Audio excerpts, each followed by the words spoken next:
హిందూ ధర్మాన్ని నాశనం చేయాలి. ఎలా?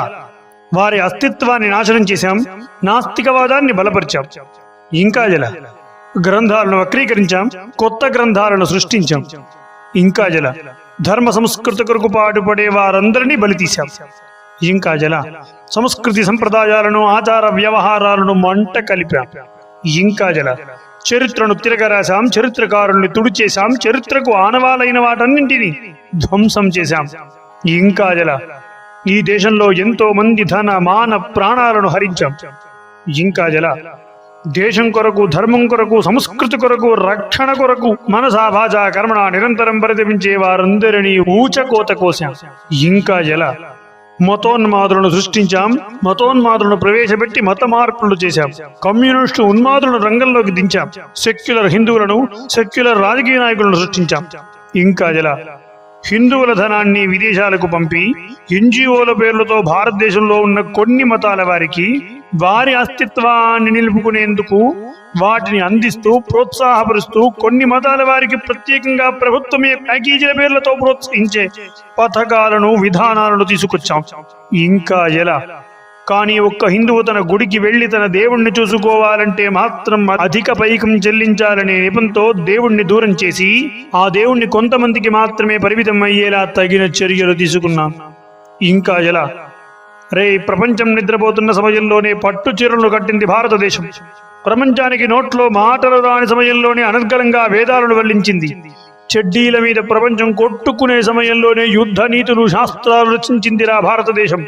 ప్రపంచం ఒంటి మీద బట్టలు కూడా లేని కాలంలోనే పట్టు చీరలు కట్టి నెట్టిన కిరీటం పెట్టి శోభిల్లిందిరా భారతదేశం.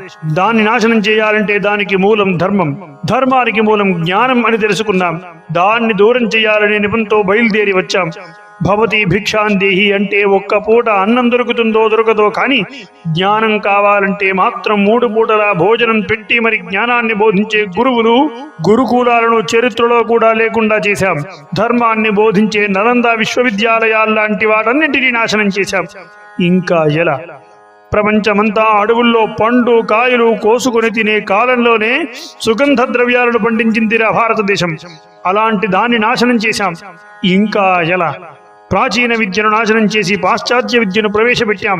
ప్రపంచానికి విజ్ఞానాన్ని నేర్పిన హిందువులను అదే పాశ్చాత్య విద్య కోసం ఇక్కడ బారులు తీరేలా బాధుడు మాదేరా అన్నట్టుగా వారి సంపాదనను హరిస్తూ వారిని బానిసలు చేసుకున్నాం. ఇంకా ఎలా? భరతమాతే స్వయంగా అమృతం వంటి అన్నాన్ని పండించి వండి పెడుతున్న వాటిని దూరం చేసి రంగు, రుచి, పచ్చి లేని వంటలను ప్రవేశపెట్టాం.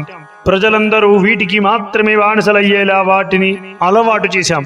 ఇంకా జల జూదాలు, వ్యసనాలు, మందులు, డ్రగ్స్ ఇలా అనేకమైన దుర్మార్గాలు వేసి యువతను ఆ దారిలో వెళ్లేలా యువత దారిని మరలించాం. రాబోయే యువతకు కూడా హస్తస్య భూషణం దానం అంది వేదం. కానీ హస్తస్య భూషణం ఫోన్ అంటుంది ఈ తరం. ఆ విధంగా వారి కాలాన్ని హరించి రోజుకు 20 గంటలు వృధా చేసే సోమరితనాన్ని పెంచాం. సోమరిపోతుల్లా తయారు చేశాం. ఇంకా ఎలా? ప్రతిభ ఉన్నవాడికి కాకుండా లేనివాడికే ముందు అన్ని దక్కేలా అన్ని చర్యలు తీసుకున్నాం. ఇంకా ఎలా? మాతృభాషను నోటికే పరిమితం చేశాం, మాతృవిద్యను ఇంటికే పరిమితం చేశాం. ఇంకా ఎలా?